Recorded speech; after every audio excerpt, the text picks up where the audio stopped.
এই ছোট্ট রাক্ষসটা হঠাৎ করে এই মেয়েটার হাতে কামড় মেরে দেয়, কিন্তু সেই কামড়ে মেয়েটা একদমই কোনো ব্যথা পায় না। এই জন্য সেই রাক্ষসটা তার কাছে অনেক ভালো লাগে, সে ওই রাক্ষসটাকে লালন পালন করার সিদ্ধান্ত নেয়। কিন্তু এরপর সে হঠাৎ করে যখনই পিছনে ঘুরে তখনই সে অনেক ভয় পেয়ে যায়, কারণ তার চারপাশে অনেকগুলো ভয়ঙ্কর ভয়ঙ্কর ডিম পড়েছিল। ঠিক তখনই সেখানে জ্যাক এসে মেয়েটাকে বলে একদমই কোনো নড়াচড়া করো না। এরপর সে মেয়েটাকে বাঁচানোর জন্য ধীরে ধীরে তার দিকে যেতে শুরু করে। তখনই মেয়েটা তাকে বলে আমি এই ছোট্ট রাক্ষসটাকে পালতে চাই। কিন্তু তখনই জ্যাক বিপদ বুঝতে পেরে রাক্ষসটাকে ধরে জঙ্গলের মধ্যে ফেলে দেয়। এরপর সে মেয়েটাকে নিয়ে ধীরে ধীরে সেখান থেকে পালিয়ে যেতে শুরু করে, কিন্তু তখনই সে ভুল করে একটা ডিমের উপরে পা দিয়ে দেয়, যার কারণে ধীরে ধীরে সেখানে থাকা সবগুলো ডিম ফুটতে শুরু করে দেয়। এরপর সেগুলোর ভেতর থেকে হলুদ রঙের রাক্ষসের বাচ্চা বের হতে শুরু করে দেয়। এই জন্য এতগুলো রাক্ষসের বাচ্চাকে দেখে জ্যাক অনেক ভয় পেয়ে জীবন বাঁচানোর জন্য সমুদ্রের দিকে বাড়াতে শুরু করে দেয়। কিন্তু তখনই সেই ছোট ছোট রাক্ষসগুলো তাদেরকে ধরে ফেলে, কারণ সেই রাক্ষসের বাচ্চাগুলো মনে করেছিল জ্যাক এবং সেই মেয়েটা তাদের বাবা মা। ঠিক তখনই হঠাৎ করে সেখানে সেই বাচ্চাগুলোর আসল মা চলে আসে। তাকে দেখার পরেই তারা দুজন অনেক ভয় পেয়ে জলদি করে একটা নৌকা নিয়ে সেখান থেকে পালাতে শুরু করে দেয়। কিন্তু এখনো সেই বড় রাক্ষসটা তাদের পিছু করছিল।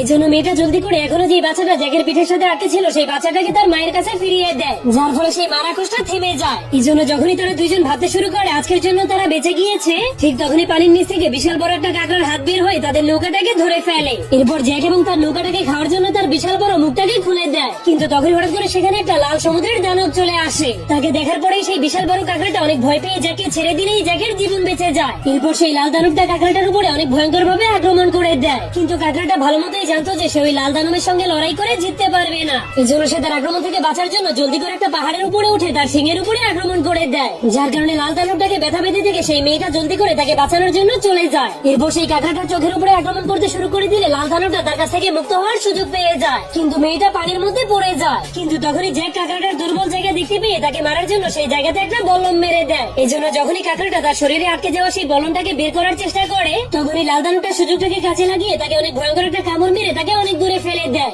যার ফলে জ্যাক এবং সেই মেয়েটা সাহায্য পেয়ে লাল দানবটা সেই লড়াইটা জিতে যায়। ঠিক তখনই সেই নীল রাক্ষসটা এসে মেয়েটাকে ডুবে যাওয়ার হাত থেকে বাঁচিয়ে দেয়।